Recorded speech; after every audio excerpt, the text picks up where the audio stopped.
Sejam todos muito bem-vindos. Está começando mais um programa As Liberais e hoje o bate-papo vai ser com uma mulher aí que tem coragem, uma mulher de fibra, não é isso, Branca? É isso mesmo. A gente vai conversar com a Suzana Duval Mur. Ela é presidente do Sindicato dos Policiais Federais em São Paulo. Suzana, seja muito bem-vinda. Obrigada. É um prazer estar aqui e muito obrigada pelo convite, Paula, Branca. Enfim, eu acho que é um programa muito importante, que vocês têm trazido muitas pautas e estamos aqui para contribuir. Legal, seja bem-vinda. Obrigada. Você, Suzana, é a primeira mulher a ocupar o cargo de presidente do Sindicato dos Policiais Federais, né? Como é que é esse ambiente? Como é que foi quando você chegou, né? Porque a gente tem uma ideia de que...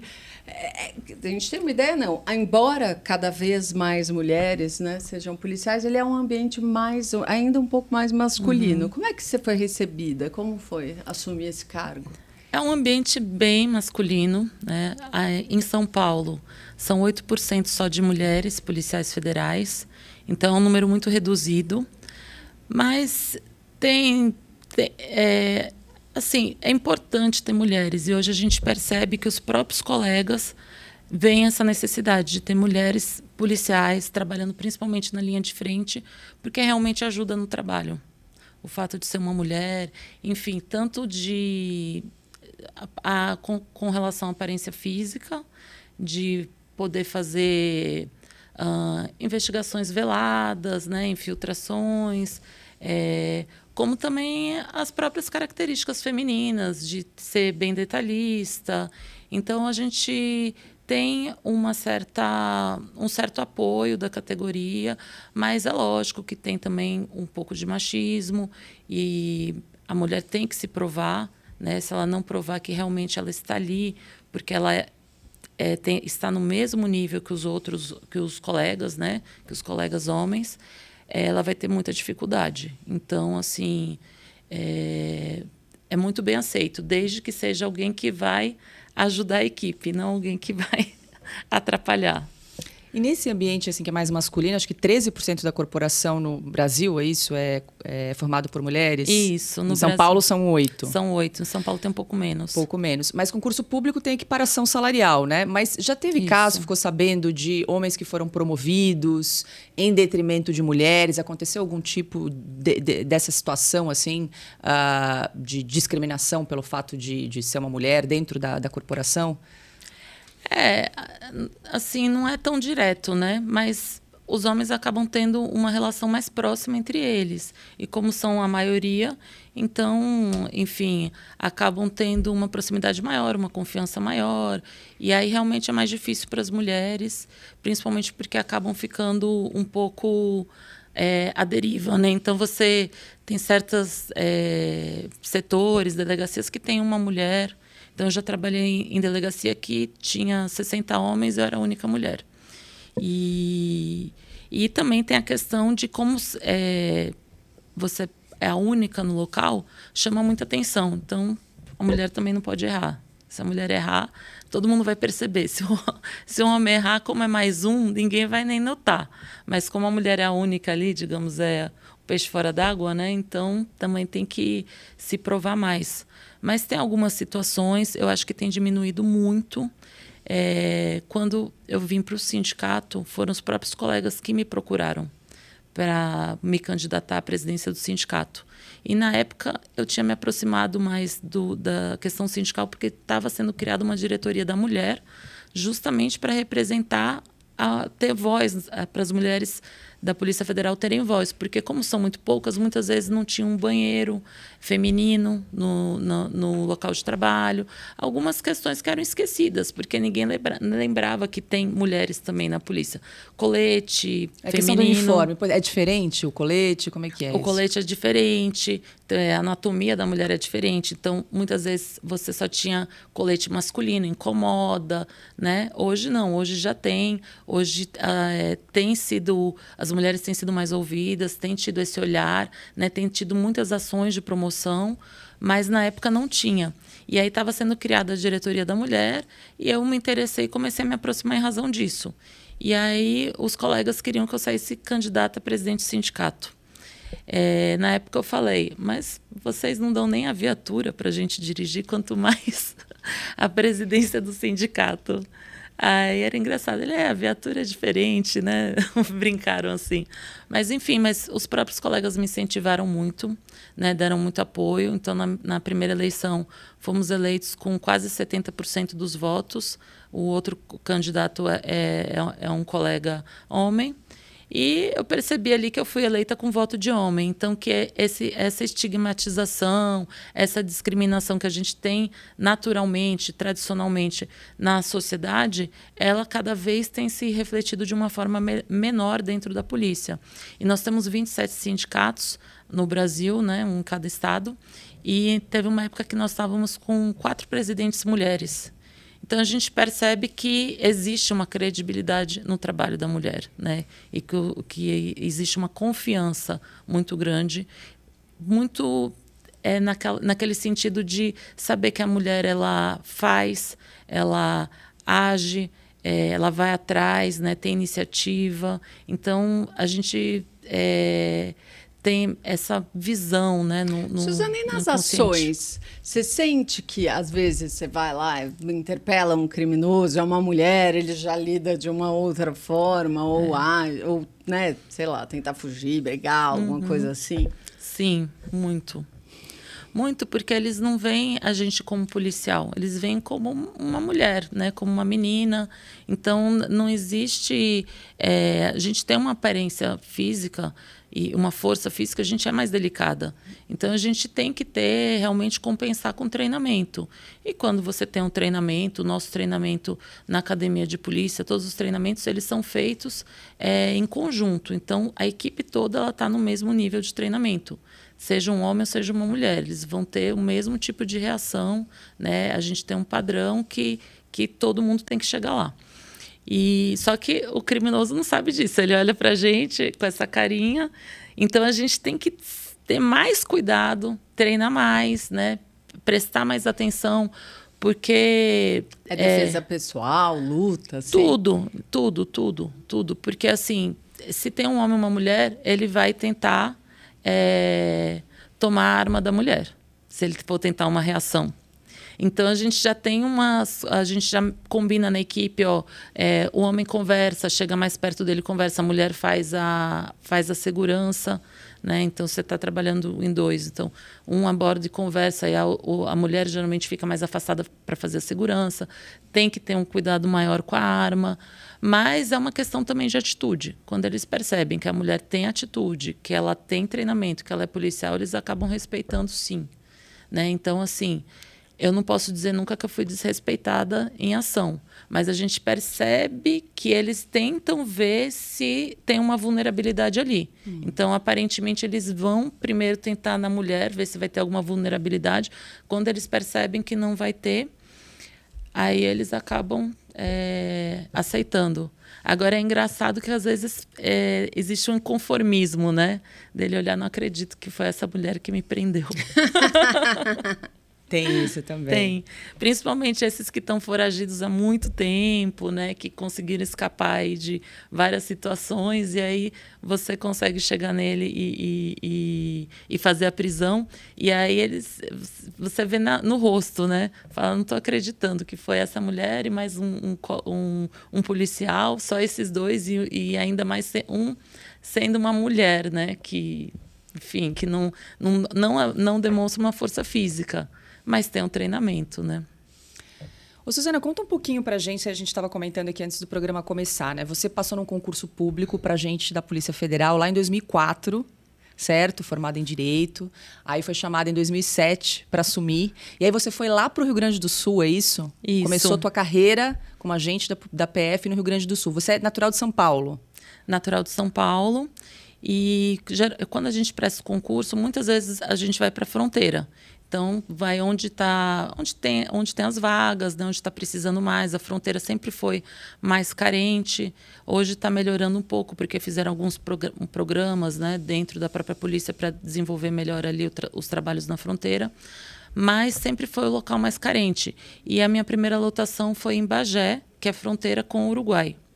Então, na época, eu fiz muitos trabalhos, tanto em Bagé como em Porto Alegre também, que a gente é sempre chamado, né? Então, a Polícia Federal sempre trabalha também dando apoio em operações em outras cidades, até em outros estados. Então, se você é policial federal, provavelmente você terá a oportunidade de trabalhar em outros estados, mesmo que não seja aquele onde você está lotado.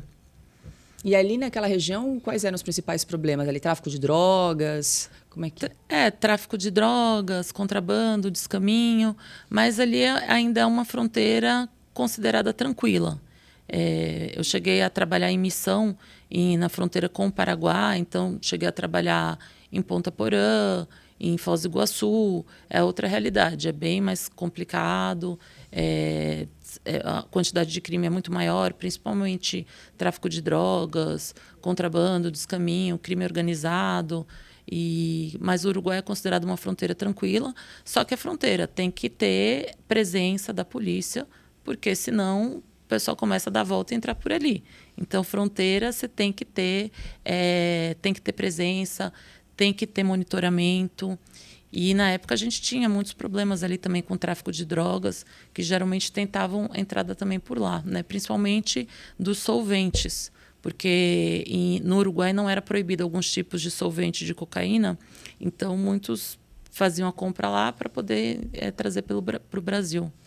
Como que resolve, né? Porque o Brasil, com essa fronteira gigantesca, tanto a seca quanto a úmida, né? Como que resolve um problema? Porque é impossível ter uma quantidade de pessoas suficientes para monitorar fisicamente aquilo, né? Eu acredito. Pois é, até queria emendar assim, a questão da inteligência hoje, né? Tecnologia, uso de drones, para ajudar justamente a cobrir uma questão que humanamente, às vezes, é praticamente impossível, né? Não, hoje não tem como voltar atrás, né? Quem não a instituição, o país que não investir em tecnologia e inovação vai ficar muito para trás. E é, inclusive, uma das bandeiras dessa nossa gestão, né? Estamos buscando que haja recursos para a Polícia Federal, justamente para investir em tecnologia e inovação, porque traz, supre, como a Branca falou, que é impossível você ter pessoas monitorando todo o território brasileiro. Só que se coloca um VANT, drone... Então, VANT, a gente tem um programa de drones que é o VANT... São aeronaves não tripuladas, aeronaves não tripuladas e que podem fazer muito bem esse trabalho, porque basta ter uma pessoa operando essas aeronaves e pode identificar, e aí só manda a equipe nos locais onde realmente tiver alguma situação necessária. Mas para resolver esse problema precisa também reforçar o policiamento nas áreas mais críticas. Quais são essas áreas hoje? São a fronteira, principalmente com o Paraguai. É uma fronteira bem complicada. A gente tem uma parte que é uma fronteira seca, né? Que se chama fronteira seca quando não tem um rio que divide. É uma fronteira que de um lado da rua é o Brasil, do outro lado já é o Paraguai. E que fica mais difícil, porque as cidades quase que elas se juntam. Né? Fica como se fosse uma cidade só. Então, ali é um local onde tem inúmeros problemas, porque não existe um controle de quem está atravessando a fronteira ali, pelo menos na região fronteiriça, né? Se for entrar dentro do país, a pessoa é obrigada a passar por um controle. Mas na região fronteiriça não tem muito controle e é tomada pelo crime organizado. Então, por mais esforços que existam, é necessário... reforço de policiamento, tanto da Polícia Federal como da Força Nacional, reforço na questão de tecnológica, né? Se trazer meios de tecnologia, câmeras, VANT, drones. E lá, na parte, né, da Amazônia, assim, não é? É bem complicado também numa cidade de Tabatinga. Então, assim, os problemas, onde a gente tem maiores problemas são o Paraguai e são os países produtores de cocaína, que é a Colômbia, Bolívia e Peru. Então, a gente tem delegacia da Polícia Federal em Tabatinga, que faz fronteira com Bolívia e com a Colômbia, e que é um lugar muito complicado também. Tem também a cidade de Cruzeiro, no Acre, que também tem muita... que é fronteira com o Peru, que também é um local também que precisa ter... Sempre tem que ter investimento, tanto em policiais, né? Aumentar o número de policiais, que nós somos uma força muito pequena, com um número muito pequeno de policiais. E nós sempre estamos, né, pedindo, porque a gente sempre está em defasagem.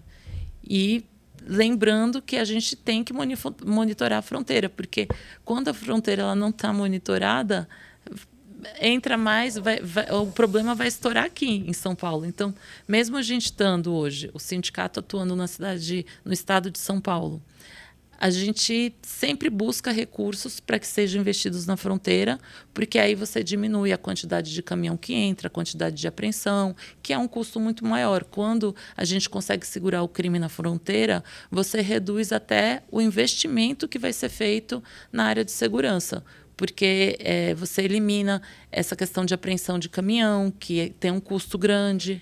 Suzana, uma curiosidade, só para ficar em fronteira mais um pouco. Você citou, né? Sempre que você falou desse problema nas fronteiras, você cita cidades, lugares de estrada e tal. A impressão que às vezes as pessoas têm é que quando tem assim, no meio da mata, sabe? É mais difícil do que os lugares em que é uma fronteira, em que uma cidade divide com a outra. Não, ou é uma mais impressão? difícil, com certeza. Você já foi para essas regiões, assim, meio de selva, acampado? Como é que é? Ficam acampados, hein? Eu fui só para a região nunca fui para a Amazônia, né? Mas eu fui para essas regiões mais que nem a fronteira com o Uruguai, com o Paraguai, né? E a gente geralmente faz alguns patrulhamentos, que a gente patrulha também essas áreas que são áreas de mata, que não são habitadas. Só que da mesma forma que é mais difícil para nós, é mais difícil para eles também. Então, hoje o maior problema ainda está onde é mais habitado. E nesses locais que são mais inóspitos, geralmente usam meios assim de atravessar com caminhões, que depois a gente consegue pegar nas estradas, porque uma hora ou outra vão ter que pegar uma estrada maior, entendeu? Ou por aviões, que também é um problema sério, mas que com o uso de monitoramento, uso de VANT também, e de monitoramento mais rígido dessas aeronaves clandestinas, também é possível abordar e conseguir diminuir. Mas a gente sabe que o número ainda é muito grande. E a gente está falando sobre essa questão de drogas, né? Que é um crime, tráfico de drogas nas fronteiras. Queria saber a tua avaliação sobre descriminalização de drogas. A gente ouviu até faz umas 2 semanas o ministro dos Direitos Humanos, Silvio Almeida, falando de uma possível, né, discussão para descriminalizar drogas, que isso acabaria com o tráfico de drogas no Brasil. Enfim, como é que você vê essa questão? Você que trabalhou já na linha de frente com isso. Eu, como policial, sou totalmente contra.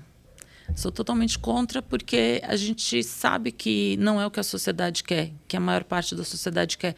Principalmente as famílias que têm pessoas que entraram para...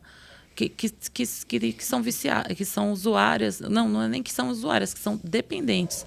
Porque para o usuário não tem problema nenhum. Aquele usuário que faz uso recreativo realmente não vai abalar a família dele. Muitas vezes ele tem condições sociais, financeiras, que não vai entrar numa dependência, ou até condições psicológicas, biológicas. Mas e a quantidade de pessoas hoje que a gente tem de dependentes... quando a gente vai no centro de São Paulo, na Cracolândia, e hoje também não é mais um problema só da Cracolândia, está espalhado pela cidade inteira. Você tem ali Cracolândias na Zona Oeste. Enfim, você tem um problema social muito grande que afeta as famílias, que afeta a sociedade, e que o tratamento disso é muito caro. E muitas vezes não resolve. O tratamento... A gente sabe que muitas pessoas passam por tratamento e não conseguem sair da dependência do uso de drogas. Então, a gente, assim, e como policiais que a gente acaba lidando com essa situação diariamente, a gente também lida com o poder do crime organizado. Então, a gente sabe que isso vai ser só deletério para a nossa sociedade. Que as pessoas que entrarem para... Enfim, isso vai aumentar a quantidade de usuários, vai aumentar a quantidade de dependentes, e não existe hoje um programa nem para lidar com os dependentes que a gente tem, mesmo coibindo o uso das drogas, das substâncias ilícitas. Hoje a gente não consegue nem prover para essas pessoas. Imagine se a gente liberar a quantidade, o aumento que vai ter, porque daí existe uma facilitação. E imagina o aumento que vai ser de dependentes e de usuários, e com esse problema social que também gera um problema de segurança pública, porque acaba gerando locais onde começam até a praticar crimes para poder manter o uso da droga, para poder comprar droga, tudo. E aí a gente também tem por trás as organizações criminosas, que muitos usam o argumento de que daí tiraria o poder financeiro dessas organizações. Não acredito nisso, porque para algum lugar esse dinheiro vai. E o dinheiro da droga é um dinheiro muito alto, muito fácil. E enquanto você tem países onde também é proibido, sempre vai ter uma certa ilicitude nessa atividade. Eu sou completamente contra. Se for para uso medicinal, como tem sido feito, aí eu sou favorável. Mas para uso recreativo, e principalmente as drogas mais viciantes, né? As drogas que criam uma dependência e que acabam destruindo as famílias, como o crack, a cocaína, totalmente contra. Suzane, não sei se acompanhou recentemente esse caso do ministro da Justiça, Flávio Dino, que entrou na favela no Complexo da Maré, recentemente. Ele, mais um outro carro, entrou tranquilamente. A gente não viu nas imagens, né? Não percebeu escolta policial. Aparentemente, eles não estavam usando um colete à prova de balas, enfim. E a gente até conversou com alguns especialistas, policiais, que estranharam essa entrada numa região que a gente sabe hoje, muitas delas são dominadas pelo crime organizado. Você chegou a ver essa situação? O que você achou disso?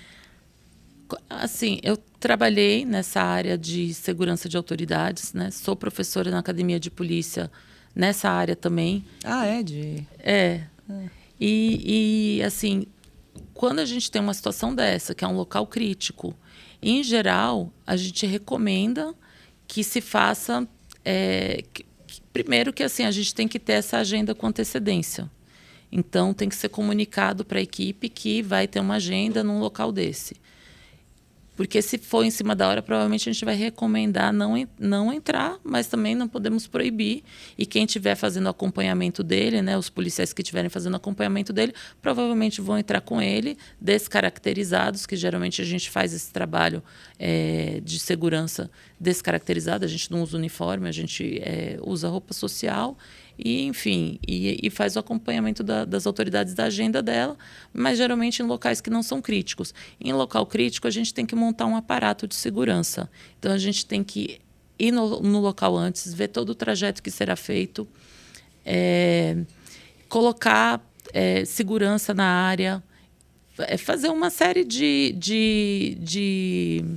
providências relativas a essa área, que são uma doutrina que é usada no mundo inteiro, né? E a gente usa aqui no Brasil também. Todas as forças policiais e de segurança que trabalham nessa área usam essa doutrina. Então, por essa doutrina, a gente tem que reforçar a segurança antes. Então, a gente trabalha muito mais com a antecipação. Por isso que é importante a gente ter a agenda antes. E aí, a gente coloca todo um aparato no local. E aí, sim, a gente sabe que vai ter a tranquilidade para a autoridade entrar lá, enfim, cumprir a agenda dela lá. Mas, em geral, não estou dizendo que é o caso, mas, em geral, a gente muitas vezes é avisado em cima da hora que a autoridade resolveu ir naquele local. Então, não há o tempo hábil para fazer toda essa preparação. E, realmente, a segurança ela fica mais frágil. Não fica sem segurança nenhuma, porque sempre vão ter os policiais que vão acompanhá-la, a não ser que a autoridade diga que não quer. Mas se a gente não tem um tempo hábil para preparar, para convocar a equipe, colocar a equipe lá, que vai estar monitorando, né? Tem locais que é necessário colocar até sniper, enfim, tem que colocar tapume, tem uma estrutura toda que é feita. E se a gente não tem tempo hábil, não é feito isso. Mas nós somos totalmente contra. Nós não podemos obrigar, mas a gente sempre recomenda para a autoridade, porque quando a gente está nessa função, a nossa função é proteger a vida da autoridade. Então, a gente recomenda, mas não pode obrigar. Bom, o Brasil ele tem esses lugares, né, em que as pessoas, em que uma pessoa normal, por exemplo, tirando o Flávio Dino, que aparentemente entra tranquilo no Complexo da Maré, né, se qualquer outra pessoa entrar, corre um risco grave. Então, são áreas que são à parte, né, do Estado, quase. Uhum. Isso tem no Brasil inteiro. Uhum. Isso é problema de quem? Qual é a polícia? Tudo bem, é um problema de Estado, tal, não sei o quê, mas a Polícia Federal poderia, por exemplo, ajudar de alguma forma para resolver isso? Porque são áreas que praticamente não fazem parte do Brasil, quase. Sim, em regra, não, né? Então, tem alguns crimes que acontecem lá, que são de competência da Polícia Federal, porque a competência da Polícia Federal ela é bem... a atribuição, né? Ela é bem limitada. Então, são os crimes ditos na Constituição e nas leis que são crimes federais. Então, se tem algum crime federal que esteja ocorrendo lá, algum crime contra a União, algum crime, tráfico de drogas também da Polícia Federal, tem algumas situações que são consideradas da Polícia Federal, o tráfico de drogas da Polícia Federal, e também é dos estados firmado isso por convênio, então não é só a Polícia Federal. Mas, enfim, existe a possibilidade da Polícia Federal ter que entrar nesses locais, como é feito várias vezes, mas não de conter essa situação. Isso realmente dos estados que devem se utilizar principalmente da Polícia Militar. E a gente tem uma opinião que o problema hoje que a gente tem nesses locais é totalmente falta da presença do Estado. E aí a gente começa a se deparar. Então, falta da presença em vários sentidos. E também no sentido de segurança pública, porque não é colocado o policiamento necessário. Muitas famílias que moram lá ficam à mercê do chefe do tráfico de drogas. E aí, quando a polícia tenta agir, a gente se depara com algumas decisões judiciais proibindo a polícia de entrar nesses locais. E aí você gera quase que um estado paralelo, onde o crime é permitido e onde quem comanda é a lei do mais forte. Eu lembrei daquela decisão do ministro Edson Fachin durante a pandemia, que proibiu, né, as operações nas favelas durante a pandemia. Como é que a Polícia Federal recebeu essa? Explica melhor o que isso significou para as operações aí da Polícia Federal, para a Polícia Geral, né, no Rio de Janeiro. Assim, decisão judicial, a polícia tem que cumprir, né? Se nós resolvermos não cumprir as decisões, aí a gente vai entrar num estado de anarquia total. Então, as decisões elas têm que ser cumpridas, a polícia cumpre, mas a opinião acho que praticamente 100% dos policiais que eu conversei é que isso é prejudicial. Isso é mais um fator que leva à impunidade. Então, hoje a gente já tem várias leis que estão cada vez se afrouxando mais, decisões também judiciais que afrouxam e que quem está cometendo crime sabe que não vai ter uma punição. Então, além de estimular novos crimes, a gente também não tem uma resposta para aquele criminoso. Então, isso é mais um fator que quem está lá sabe que vai poder fazer o que quiser porque está blindado. Não tem como a polícia entrar. Você cria um local paralelo onde tudo é possível. E quem manda é o mais forte. Quem que é o mais forte? O chefe do tráfico. E é frustrante ser policial, assim, prender, depois você vê a pessoa solta em pouco tempo? Muito. Essa é a maior frustração hoje dos policiais.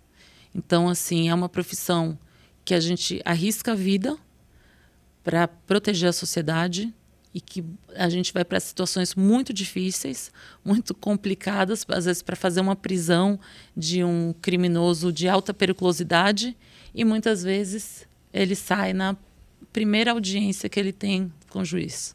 Depois de toda a dificuldade, simplesmente vai responder em liberdade, porque nunca foi condenado. Não é nem que não tem processo. Muitas vezes tem muitos processos criminais contra ele, mas como ele ainda não foi condenado em nenhum, então ele é considerado tecnicamente primário. Então ele volta para o convívio conosco. E ele, com certeza, o modo de vida dele é o crime, né? Ele não vai ter outro modo de vida. Então ele vai praticar mais crimes. Bom, antes da gente continuar o nosso bate-papo aqui com a Suzana do Valmor, quero fazer um convite para você que está acompanhando aqui o programa As Liberais, para assinar a Revista Oeste. Você que gosta do nosso conteúdo, mas ainda não é assinante, corre lá, revistaoeste.com/assine, ou então aponte a câmera do seu celular para o QR Code que está aparecendo aqui do ladinho. Um passo a passo bem simples, bem rápido, para você também se tornar o nosso assinante. Lembrando que a gente não aceita financiamento público, recursos públicos, então o valor da sua assinatura que financia aqui projetos como As Liberais, o nosso site, revistaoeste.com, e, claro, a nossa revista digital. Então, a gente faz esse convite para você que gosta aí do nosso conteúdo para assinar toda sexta-feira. Tem um conteúdo exclusivo que sai no site da Revista Oeste. Nossa diretora de redação, Branca Nunes, edita toda semana os melhores textos dos grandes jornalistas. Excelente. Toda semana é um espetáculo, então você não pode perder, você que gosta aí do nosso conteúdo. E é isso, a gente já conversou várias vezes, né? Branca, Suzana, muita gente reclama aí da velha mídia, tá cansado aí dessa mídia, desse consórcio da imprensa. Então vem conhecer a Revista Oeste, um conteúdo independente, isso é muito importante, um conteúdo de confiança. Então vale a pena você que está aí acompanhando As Liberais também assinar a Revista Oeste. E aproveito que te convido também para se inscrever no nosso canal da Revista Oeste no YouTube, deixar o seu like, o seu comentário. É muito importante, porque, afinal de contas, esse programa só existe porque você está aí do outro lado acompanhando a gente toda semana, todas as terças-feiras. Um programa que conversa com mulheres para trazer histórias interessantes de vida, assim como a Suzana aqui hoje no programa. Diga lá, Branca. Suzana, a gente falou, né, da decisão do ministro Edson Fachin de proibir ações policiais em favelas. Mas, né, vamos pensar aqui numa situação fictícia, hipotética, que nunca acontece no Brasil, que é, de repente, uma autoridade, num porte como esse, pede uma atitude como uma prisão ilegal. O policial, ele precisa cumprir, mesmo ele sabendo que aquilo não poderia ser feito? Se for uma decisão judicial, infelizmente precisa cumprir. Infelizmente. Porque não está na seara do policial entender o que é justo, o que é injusto, e na maioria das vezes, né, eu digo quase 100% das vezes, o policial não tem acesso ao processo. Não sabe o porquê que foi decretada aquela prisão, aquela ordem de prisão. Ele só vai cumprir o mandado. Ele só vai cumprir, só chega um papel para ele, cumpra-se. Então, assim, muitas vezes existe a especulação, no processo tal, acontece isso, acontece aquilo. E muitas vezes até uma sensação de injustiça, né? Aquele feeling de que está sendo preso um inocente e tudo, mas não tem o que fazer. O sistema hoje é esse. A polícia ela cumpre ordens. E o problema é que no dia que não cumprir, então também vai criar um sistema que também para o outro lado é perigoso.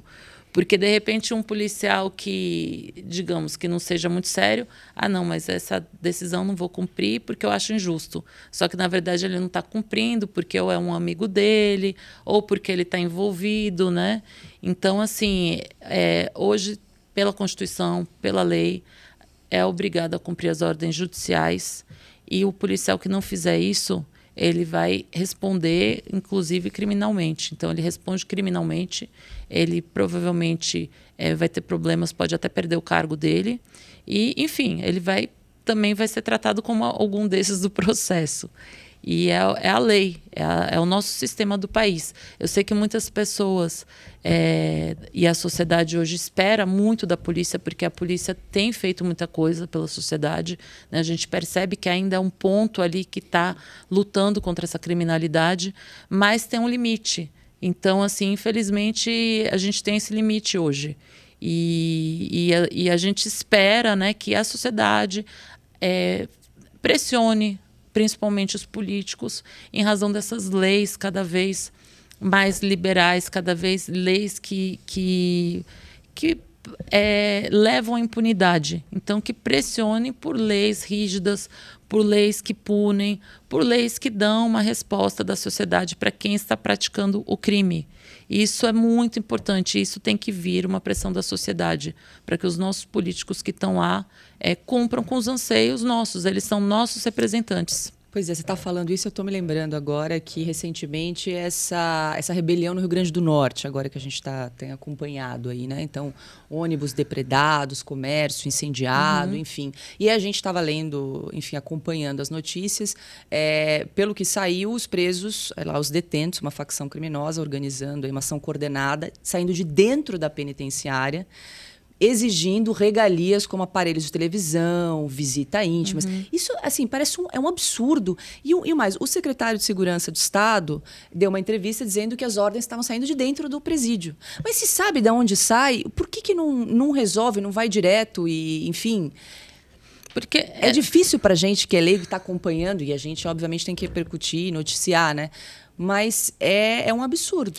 É difícil para todo mundo, porque é uma inversão de valores completa. Então, isso é resultado dessas leis que estão cada vez mais frouxas. Então, a gente vai aos poucos afrouxando a legislação. Então, é saidinha, é progressão com o sexto da pena, uma série de medidas, caneleira para determinados presos, tornozeleira para determinados presos.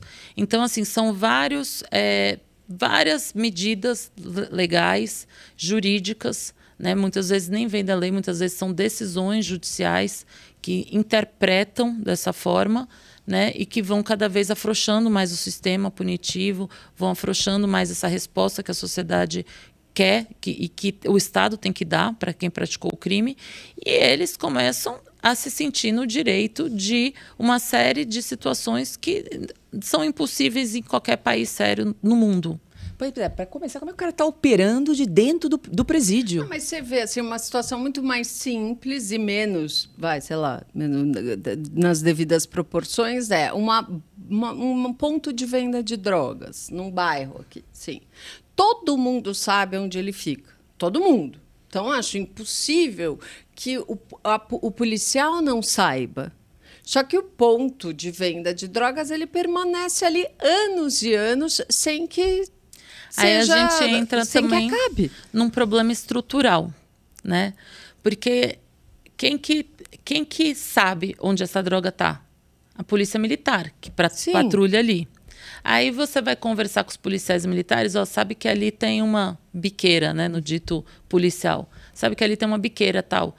Vocês não podem fazer alguma coisa, tal? O que está acontecendo ali? A gente não pode entrar, a gente não tem mandado. Então, a gente sabe e a gente tem que fazer, entre aspas, cara de paisagem, porque não tem mandado judicial para entrar. A polícia militar, ela é a polícia ostensiva, ela é a polícia que patrulha. Quem que pode pedir um mandado? A Polícia Civil. A Polícia Civil não está na rua patrulhando e não sabe onde está a biqueira, né? Então, tem que ter uma informação para a Polícia Civil, para daí, a partir daí, a Polícia Civil realizar uma investigação, pedir o mandado para o juiz, que muitas vezes não tem saído mais. Antigamente era uma questão unânime, tinha tráfico de drogas e tinha comprovação, né? Enfim, se faz um trabalho de investigação, filmagens, tudo, e aí conseguia trazer essa prova para o juiz e você conseguiu o mandado. Hoje, com inúmeras provas, muitas vezes você nem consegue a autorização para entrar. Muitas vezes crime em flagrante, que se sabe que está praticando, vê algum traficante que está vendendo droga na porta da residência, entrando na residência, pela Constituição, a polícia pode entrar para fazer prisão em flagrante. A gente está tendo decisões judiciais de que não pode entrar para prender em flagrante, entrar em residência para prender em flagrante. Então, assim, a gente tem uma série de medidas, né, que vêm tanto de cunho ideológico, né, e mudanças que vão em cima da nossa lei, da nossa Constituição, para liberar esse criminoso. E a gente ainda tem esse problema estrutural, que é uma polícia que previne o crime nas ruas e outra que investiga e que não se conversam. Então, a gente não tem o ciclo completo de polícia, como a gente tem países que na Inglaterra, que é a Scotland Yard, ela patrulha e ela investiga. Pois é, eu ia falar a unificação dessas duas polícias. Como é que você vê isso? Seria uma alternativa, unificar a Polícia Civil e Militar? Ser uma coisa só, integrada? Com certeza. Ou permitir que cada uma dessas polícias faça o ciclo completo. A gente sabe que é muito difícil, porque é um sistema que vem no Brasil há tem séculos. Corporativismo, assim, de cada um? Corporativismo, são instituições também consolidadas há muitos anos dessa forma, né? Isso foi meio que esse sistema foi instituído formalmente em 1808, com a chegada do Dom João VI, mas já era um sistema que já vinha também dessa forma. Então, você pensa, é uma tradição muito longa de uma polícia dessa forma e que não funciona para a nossa vida moderna, né? E que a gente percebe que em outros países desenvolvidos, a polícia não trabalha dessa forma. É uma polícia que patrulha, uma polícia que verifica e que investiga. Não tem nem a comunicação, né, interligada. Isso. Precisa ter agilidade, né? Oi? Precisa ter agilidade, né? Não, e comunicação entre polícias é sempre muito difícil. Não é um problema só do Brasil. O banco de dados não é interligado. Muito difícil também, porque acabam não fornecendo, uma polícia não fornece para outro banco de dados, né? Em alguns casos fornece, mas em alguns casos não fornece. São instituições lideradas por poderes diferentes, então às vezes você tem um governador que comanda a polícia militar, mas que aí ele não segue a linha do presidente, e aí que comanda a polícia federal, então se acaba não interligando as polícias por questões políticas. Muitas vezes acho que não existe o interesse também de que o sistema funcione. Então, mais uma vez, eu acredito que a cobrança também tem que vir dos nossos políticos. Então, se hoje a gente não tem tranquilidade, paz para andar na rua, a gente tem que cobrar isso do Estado, porque a segurança pública é monopólio do Estado, né? A gente não tem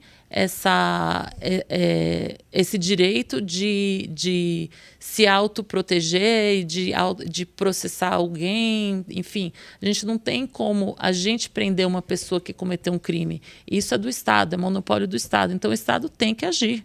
E a gente que sustenta isso e que vota, né? Então, falta uma cobrança maior, mas eu acredito que cada vez mais as pessoas estão se envolvendo mais com política e querendo cobrar dos seus políticos, de quem votou, as atitudes que condizem com as questões que a gente vive no dia a dia, né? Uhum. Durante a Operação Lava Jato, né, acho que a população, ela olhava a Polícia Federal, começou a olhar, né, mais ainda, aplaudia nos desfiles, né? Era uma... Eram os heróis, assim, alguns agentes ficaram bem famosos. Né? E, de repente, você vai vendo a operação sendo totalmente desmontada. Como é que é, como policial, você vê aquele trabalho e agora isso acontecendo? Qual é a sensação? É muito frustrante, muito frustrante. Não só na Lava Jato, mas em muitas operações que são feitas. Então, gasto um dinheiro do Estado, né? Policiais aí que se arriscam em situações super complicadas, são muitas vezes virando noites e noites e noites para poder conseguir essas provas. E, de repente, as investigações começam a ser desfaceladas no judiciário. Isso é muito comum? É muito comum. É muito comum. Existe até alguns estudos estatísticos da quantidade de investigações que são feitas pela Polícia Federal e a quantidade de condenações que existem e que são ínfimas com relação às investigações que foram feitas. Então, aí tem A gente ouve argumentos, mas então a polícia é incompetente para investigar, a polícia não sabe fazer prova. Eu não acredito nisso. Eu não acredito que hoje, com os agentes, com os policiais que a gente tem, como eu mencionei aqui, 30% que estão entrando no concurso hoje da Polícia Federal têm ou mestrado ou doutorado. Eu não acredito que essas pessoas que têm uma preparação fortíssima, comparável a academias de polícia de primeiro mundo, como Estados Unidos, Europa, né, que nós não deixamos nada a dever em nossos treinamentos, eu não acredito que a polícia não tenha competência e condições de fazer prova nesses crimes e nessas operações. Então, infelizmente, a gente precisa também cobrar do nosso judiciário uma resposta punitiva. Uma resposta punitiva de quem está cometendo crimes. Então, é um excesso de garantismo, um excesso de leis. O problema também, muitas vezes, não é só o judiciário. São leis que são feitas e que impedem também o judiciário de fazer condenações. Então, quando o juiz lá de primeira instância consegue fazer alguma condenação com as provas existentes, aí vai para os tribunais superiores e lá se acha alguma nulidade, alguma lei que alega questões de direitos humanos. E assim, tudo está na Constituição hoje, né? Tudo dá para chegar ao Supremo, né? Tudo dá para chegar, tudo tem interpretações, tem as interpretações, também tem as leis que têm impedido, que têm gerado cada vez mais impunidade, e é todo um sistema que está trabalhando para isso. Então, muito no sentido de soltar os poderosos, né, os crimes de colarinho branco, mas agora está chegando em todos os crimes. Então, a gente convivia no passado com esse excesso de garantismo, excesso de... aí coloca uma palavra linda, né, direitos humanos, né, mas a gente sabe que ali muitas questões não são de direitos humanos, que os direitos humanos estão sendo respeitados, mas usam como uma desculpa para criar leis frouxas que não haja impunidade. E aí a gente sabe que isso vem acontecendo. Antigamente, a gente via isso só com os criminosos poderosos, né? Tanto que a Lava Jato, ali, quando a gente viu realmente uma operação grande, condenando poderosos, né? Poderosos na cadeia, como isso acontece nos países desenvolvidos.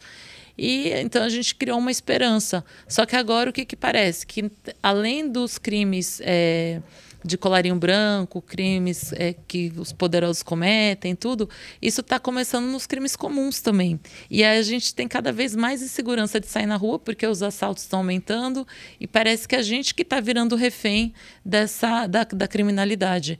E eles que estão começando a tomar conta do Estado. Qual que é a função da prisão para você? A função da prisão, para mim e na lei... Para alguém que é condenado, para tudo, né? é dar uma resposta para quem comete o crime, saber que vai haver uma punição. Então, é uma punição, é punitiva e também é educativa. Infelizmente, no Brasil, a gente não tem prisões que são educativas, né? A gente tem poucos programas nos presídios, muito poucos, mas tem alguma coisa, mas são muito poucos que realmente educam aquele preso, que dão uma nova oportunidade para quando ele sair, porque realmente se ele não tem, se o presídio não tem e a prisão não tem uma função educativa, ele vai sair, ele vive do quê? Ele vive do crime, ele vai voltar a praticar crime, é o que ele sabe fazer. Então, se ele não tiver uma chance de trabalhar em outra situação, em outra profissão, um acolhimento social, ele vai voltar para o crime. E hoje a gente não tem esses programas. Então, a gente tem ali a vida do criminoso, o presídio, a prisão é uma passagem. Então, hora ele tá preso, hora ele está solto. Hora ele está guardado, hora ele está solto. Então, é parte da vida deles. Então, assim, eles continuam sempre praticando o mesmo tipo de crime, seja dentro da prisão, seja fora. E dentro da prisão também... O Estado abandonou, deixa eles fazerem o que eles quiserem aí, né? Então é tomado também pela lei do mais forte, pelas organizações criminosas.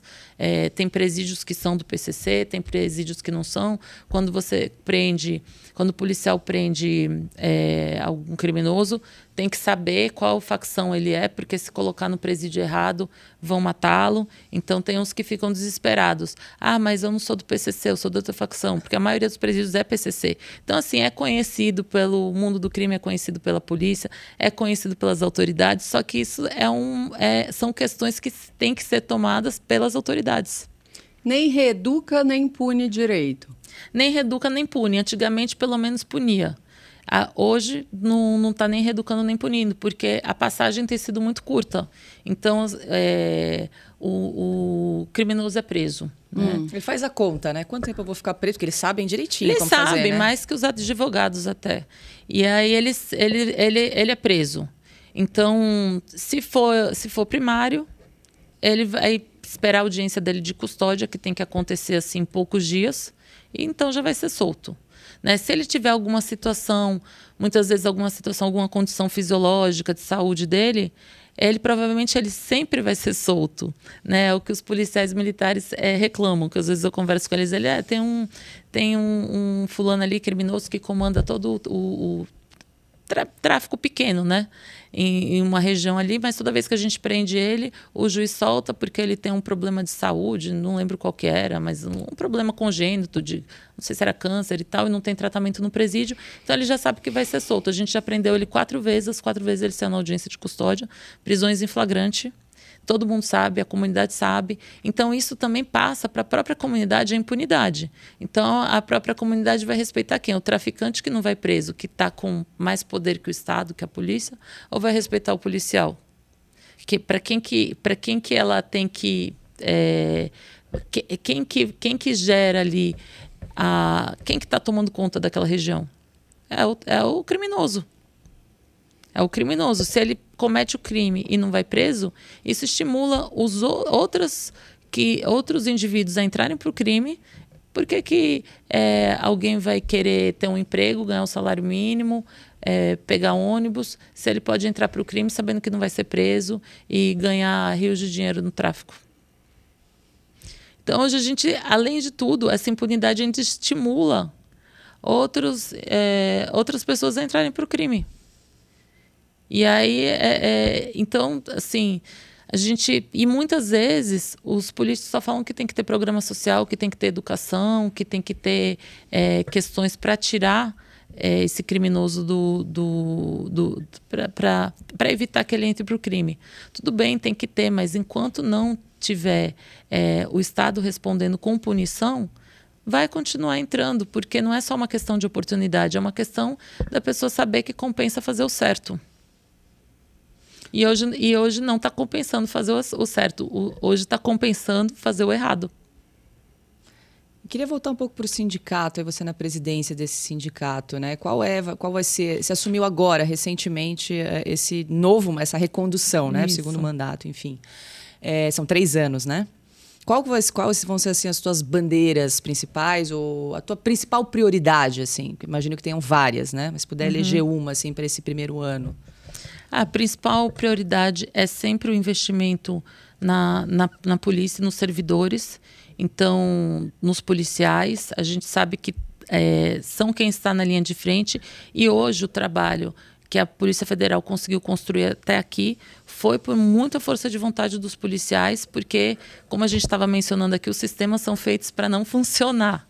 Então, aí a gente sabe o quanto que é importante esse investimento, o quanto que foram investimentos que foram feitos na polícia que permitiram haver uma lava-jato, que permitiram haver as operações, e o quanto que as autoridades não querem que haja esses investimentos e algumas autoridades até não querem que haja operações da Polícia Federal, não querem a polícia agindo. Então, o nosso mote é sempre lutar para que a polícia funcione. Então, sempre lutar para que tenha investimentos, para que esteja a valorização do policial, lutar para essa questão dessa inversão de valores, para que o policial possa ter condições de trabalhar, não ser punido por estar trabalhando, por estar cumprindo a Constituição, por estar fazendo a sua missão, porque hoje a gente ainda tem essa falta de legitimidade para a polícia agir, que tem todo o aparato na Constituição, mas hoje vem tendo entendimentos de tirar a legitimidade da polícia, como a gente mencionou aqui. Momentos que o policial está vendo um crime flagrante, ele fica na dúvida se ele vai entrar ou não na residência, porque vai vir uma decisão judicial dizendo que ele não podia entrar. E aí, como é que fica? E se for um sequestro? Como que ele vai agir? E ele vai deixar lá a pessoa sequestrada porque ele não pode entrar em flagrante? Ou ele entra em flagrante e depois ele vai ter que responder para a corregedoria, vai correr o risco de perder o cargo, ou até perder o cargo, ser processado criminalmente porque estava trabalhando. Então, a gente tem hoje situações assim, o sindicato dá esse aparato, a gente tem um aparato jurídico. Então, assim, eu vejo até alguns colegas que trabalharam na Lava Jato, que são sindicalizados, eles falam, se eu não tivesse o sindicato com um jurídico forte, a gente tem 3 escritórios que trabalham para o sindicato, que são escritórios muito bons, gabaritados. Ele falou, se eu não tivesse o jurídico forte, eu não teria ficado na Lava Jato. Porque quando a gente investiga essas pessoas todas poderosas, tudo, depois eles vem o reverso contra os policiais. E o policial tem que se defender do trabalho que ele está fazendo. E não é só o policial federal. Isso está acontecendo em toda a sociedade. Então, a gente busca essa valorização, essa condição para os policiais trabalharem. Ninguém quer privilégio, ninguém quer ficar... ninguém quer sugar o Estado. O pessoal que entrou para a polícia, a maior parte entra realmente por uma missão, porque gosta disso e só quer trabalhar. Veja, a qualidade técnica que a gente tem hoje. 30% do pessoal que está entrando para a polícia, com mestrado e doutorado, eles teriam oportunidade de ganhar dinheiro na iniciativa privada. A questão não é dinheiro, a questão é a missão de vida. Mas tem que ter as condições de trabalho. Então, a gente procura dessas condições de trabalho através dos sindicatos. Essa é a nossa bandeira mais estável que a gente tem.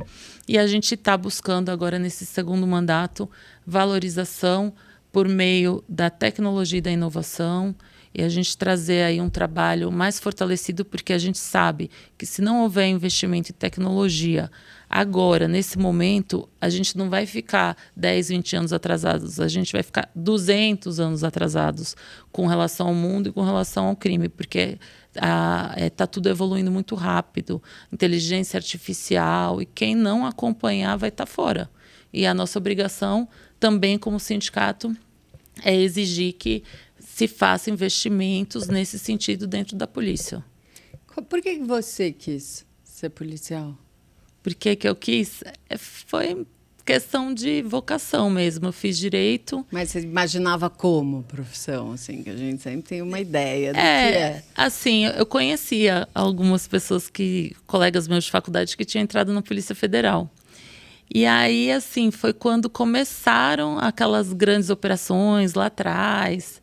Teve a Operação Anaconda, que prendeu juízes, enfim, que tiveram algumas operações contra a corrupção.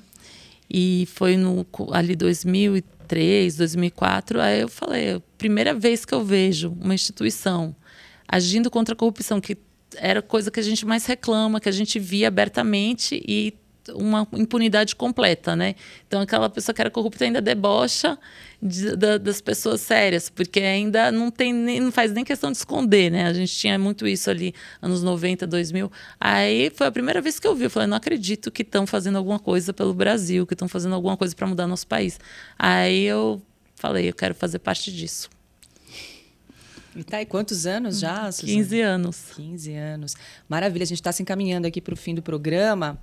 Dá tempo para mais alguma pergunta? Você é paulistana, né? A gente comentou aqui. Nasceu em São Paulo mesmo? Nasci em São Paulo. Morei em outras cidades. Quando era criança, morei em Maceió. Depois, pela polícia, morei lá no Rio Grande do Sul, Brasília. A gente viaja bastante também em missão. Mas sou daqui, amo São Paulo, estado de São Paulo. Acho que aqui a gente tem um caos, né? Então, quem sobrevive aqui vai para qualquer lugar, fica mais fácil, mas a gente também tem, assim, coisas que você não tem em nenhum lugar do mundo, né? Então, oportunidades de conhecer pessoas, de estudar, de cursos, enfim, e acho que aqui é maravilhoso, né? E você tem pessoas na cidade de São Paulo, você tem pessoas do Brasil inteiro, do mundo inteiro, então é uma grande metrópole, não perde para Nova York, não perde para Londres, não perde para nada. Só falta a gente resolver problema de segurança, né? Alguns problemas que a gente ainda tem que falta vontade política. Pois é, até te perguntar assim, o que você espera dessa nova gestão agora com Tarcísio de Freitas, né, como governadora, depois de 30 anos de PSDB, em termos de segurança pública. A cidade de São Paulo é uma cidade ainda muito violenta, eu sei que a questão de segurança pública é estadual, né? Mas a gente tem medo de andar na Avenida Paulista, enfim, acho que várias pessoas já tiveram aí episódios, experiências de assalto, né? A gente tem o caso da Cracolândia, Cracolândia, que é um problema crônico. E a gente tem hoje um secretário de segurança que foi policial da rota, né? Capitão Derrite. E o que você imagina, assim, para a segurança pública do estado de São Paulo, e principalmente a cidade, a capital, né? Sim, eu tenho muita esperança.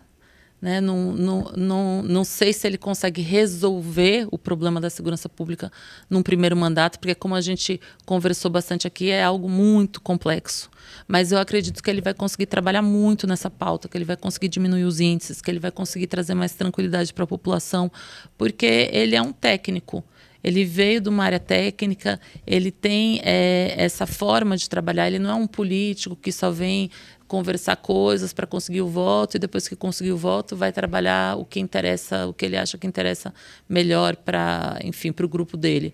Ele é realmente técnico, ele se preocupou muito na campanha sobre a questão da segurança. Então, ele foi visitar muitos locais, foi visitar Cracolândia, foi visitar uma série de forças policiais e conversar para saber os problemas. Então, eu tenho muita esperança, né? Saber se vai conseguir, se não vai conseguir, só daqui a 4 anos aí que a gente vai saber. Mas acredito que vai ser bom para São Paulo. Suzane, se você tivesse plenos poderes para resolver um problema ligado à segurança pública no Estado, e você pudesse fazer o que for, assim, você vai resolver. O que seria, qual seria esse problema e como que você agiria? Orçamento ilimitado, hein, Suzana? Caramba! Mas aí é só uma coisa? Eu acho que essa questão da gente poder sair tranquilo na rua, primeira coisa que resolveria, porque envolve tudo, né? Acaba envolvendo tudo da segurança. Então, assim, tem que mudar a lei, mas se tem poder ilimitado para mudar a lei mais fortes, leis que realmente dão a resposta, que punem. Então, que quem cometeu o crime sabe que vai ser punido. Que essa é a diferença de países desenvolvidos. Não é que nem, eu já morei na Inglaterra, né? Meu pai é inglês, então morei um tempo lá. E assim, não é que lá não tem criminoso, só que lá ele sabe que ele vai ser punido. Então, a maior parte prefere andar na linha. E se a gente não tem a punidade, você abriu as portas, né? Então, a primeira coisa, eu acho que mudar as leis mais punitivas, investir mais na polícia, patrulhamento, investir também numa polícia que possa trabalhar melhor na comunidade, que possa se aproximar das pessoas. Então, eu também fiz muitos cursos policiais nos Estados Unidos. A gente tem polícias ali que são meramente comunitárias. Lá eles têm mais de 200 forças policiais. Então, eles têm algumas polícias que elas são quase que mais um papel social e psicológico do que um papel realmente de investigação e prisão. Mas são policiais, podem fazer investigação, podem fazer prisão, mas a população tem confiança. Então, a população recebe eles em casa. Quando tem um crime muito violento, a população, eles dão uma assistência. Muitos são ligados à igreja, à religião. Então, muitos são pastores religiosos e também policiais. Então, assim, onde eles veem que está funcionando, eles começam a investir, né? O Estado começa a investir. Então, e aí eles trazem esses policiais que, em crimes muito violentos, vão dar palavra, vão dar um conforto para a família. E aí, com isso, também consegue essa confiança da sociedade, da confiança desses locais mais carentes, até de passar informação para a polícia, até de saber que quando chamar a polícia vai agir. Mas hoje, eles não têm essa confiança, porque sabe que se chamar o policial, aquele criminoso vai ser preso e depois vai atrás deles. Então, a gente precisa primeiro resolver o problema de punição, depois a gente traz essa questão de um preparo para uma polícia que possa ter confiabilidade lá dentro das comunidades, dos locais que estão abandonados pelo Estado, né? E eu acho que só isso já diminuiria muito. Só isso não é bastante coisa, né, Suzana? É bastante trabalho aí, né? Mas é um grande gargalo aí no país, um grande sem dúvida. gargalo. Bom, a gente chegou ao fim aqui do programa, passou rápido. Espero que você tenha gostado, Suzana, do nosso bate-papo. Agora eu descobri de onde veio o Moore. É do pai, então? É do pai, Meu pai é inglês e ele foi da Marinha Britânica. Talvez isso também tenha me inspirado um pouco a vir para uma força de segurança, né? Mas, enfim, eu quero agradecer mais uma vez o convite e parabenizar o trabalho que vocês estão fazendo e principalmente essa oportunidade, né, da gente colocar quais que são a visão dos policiais, porque muitas vezes é passado para a imprensa que a polícia está sempre errada e que isso machuca demais a gente. Porque a gente está ali arriscando a vida para proteger as pessoas e daí, quando vai sair a reportagem, policiais cometem homicídio, né? Agora, quando quando um criminoso comete um homicídio contra policial, geralmente sai acusado, geralmente nunca sai suspeito, né? E sempre numa visão como se o policial que estivesse errado. Então, eu acho que é muito importante trazer o lado também e eu agradeço mais uma vez. Obrigada, Suzana. Seja sempre muito bem-vinda aqui ao programa. E para você que nos acompanha, ficou até aqui, muito obrigada pela sua companhia. Mais uma vez, te convido a assinar a Revista Oeste, se você ainda não é assinante, é só entrar no site revistaoeste.com/cine ou então usar o QR Code que está aqui do ladinho, apontar a câmera do seu celular, um passo a passo bem simples para você também se tornar um assinante. Lembrando que a gente não aceita dinheiro público, então o valor da sua assinatura que financia aqui todo o nosso projeto, as Liberais, o site da Revista Oeste, a nossa revista digital, enfim. Então a gente conta com o seu apoio, com a sua assinatura. Muito obrigada pela sua audiência. Não esqueça de se inscrever no nosso canal e também ativar as notificações para você receber sempre as novidades que estão surgindo aí no nosso canal, além das Liberais. Também tem o Oestecast, Estúdio Oeste e, claro, o nosso programa diário Oeste Sem Filtro. Muito obrigada. Até a próxima terça. Te espero aqui 20h30 da noite.